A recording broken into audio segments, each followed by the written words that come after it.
خبریں آ رہی ہیں کہ it's about Middle East it's about the world as well.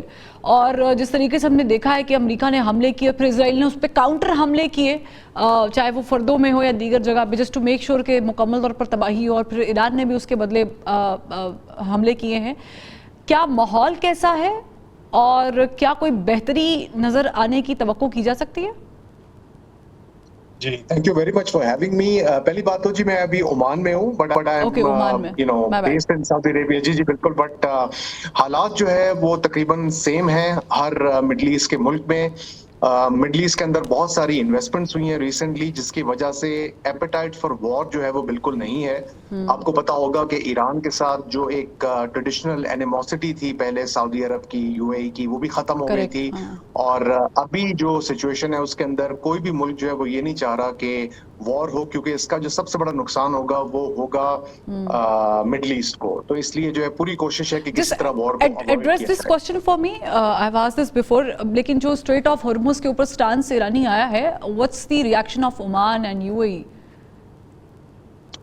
ابھی تک ان کا ریئیکشن جو ہے وہ میں نے نہیں دیکھا اس کے اوپر. All the parties are asking for restraint کہ یہ جو بامبنگ ہے, یہ جو اٹیکس ہیں, یہ بند کیے جائیں. کچھ ممالک نے جو ہے وہ یہ کہا ہے کہ ایران کی ساورنٹی وائلیٹ ہوئی ہے, کچھ اس کی بات کر رہے ہیں کہ ان کی رائٹ آف سیلف ڈیفنس ہے, جس طرح پاکستان نے کہا ہے. تو ابھی اسٹریٹ آف ہارمز کے اوپر جو ہے ابھی کوئی ایز سچ کسی کی اسٹیٹمنٹ نہیں آئی, لیکن اگر ایران اسٹریٹ آف ہارمز کو بلاک کرتا ہے تو ڈیفینیٹلی پھر جو ہے ان سب ممالک کی طرف سے کوئی نہ کوئی اسٹیٹمنٹ ضرور آئے گی میرے خیال میں. ٹھیک ہے. And we do not want to see another Arab spring. Brigadier صاحب, دفاعی طور پہ ظاہر ہے کہ we can not compare Israel with Iran, but one thing that is remarkable about Iran ہے کہ ان کے پاس وہ جذبہ ہے جو اتنے دن گزر جانے کے باوجود بھی ہم دیکھ رہے ہیں. ایران پیچھے ہٹنے کو تیار نہیں ہے, لیکن سپورٹ اس طریقے سے آپ سمجھتے ہیں جس طرح چین اور رشیا سے ملنی چاہیے تھی, پاکستان تو ساتھ خیر کھڑا ہے, وہ مل رہی ہے؟ اس طرح ایک بسم اللہ الرحمن الرحیم جس طرح ایک ٹرمینالوجی استعمال کی تھی نا افغانستان پاکستان کے لیے, AfPak, Joe Biden administration, جو اپنا اوباما ایڈمنسٹریشن کے معنی, اس طرح ایک ٹرمینالوجی استعمال کیا کیجیے جو ایم از ہو. ایم از یعنی امریکہ اسرائیل. امریکہ اسرائیل اور امریکہ دونوں ایک ہی تھیلی کے چٹے بٹے ہیں. جو اسرائیل چاہتا ہے وہ امریکہ کرتا ہے, جو امریکہ چاہتا ہے وہ اسرائیل کرتا ہے. اور یہ تمام کے تمام ان کے پیچھے جو فلسفی ہے وہ زیانزم کی فلسفی ہے. اگر اسرائیل وہ کرتا ہے جو امریکہ کرتا ہے اور امریکہ وہ کرتا ہے جو اسرائیل کرتا ہے, تو پھر we have nominated Donald Trump صاحب فار پیس نوبل پرائز. وہ تو ایک الگ بات ہے نا. وہ تو میں تو یہ کہہ رہا ہوں کہ جو زیانزم ہے, زیونسٹ لابی ہے, وہ اس تمام چیزوں کے پیچھے کھڑی ہے. اب آپ نے کہا کہ اب ایران اور اسرائیل کو کمپیئر نہیں کر سکتے. ہم کر سکتے ہیں. ایران اور اسرائیل جو ہے وہ امریکہ کی مدد کے بغیر, امریکہ کے ہتھیاروں کے بغیر, برطانیہ کے ہتھیاروں کے بغیر 3 دن سے زیادہ نہیں گزار سکتا ہے.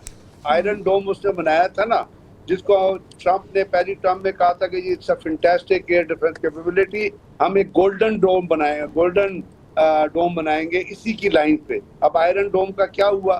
آئرن ڈوم کا ایک جو ہتھیار ہے وہ $40,000 کاسٹ کرتا ہے ایک میزائل جو ہے.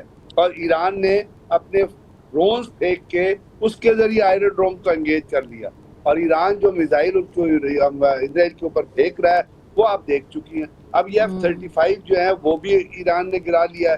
اب باقی جو آرسنل 2000 جہازوں کا ہے وہ صرف اسرائیل کا تو نہیں تھا نا, اس میں آدھے تو امریکن نے پرووائڈ کیے تھے. اب یہ B-2 بامبر کہاں سے نکل گیا؟ کیا اسرائیل کے پاس؟ یعنی اسرائیل جو ہے وہ ختم ہو گیا تھا, اس کے پاس کوئی نیا ہتھیار نہیں تھا بتانے کے لیے.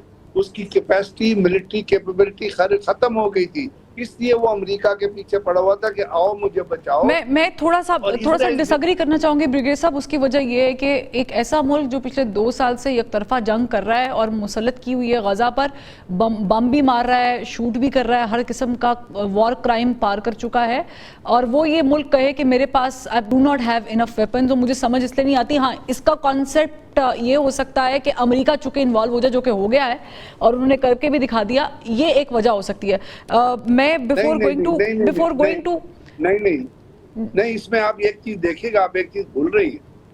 چوتھے حماس نے جب اٹیک کیا تھا 5ویں دن برطانیہ نے 3 پلین لوڈز اٹھائے تھے جو انہوں نے اسرائیل کو بھیجے تھے.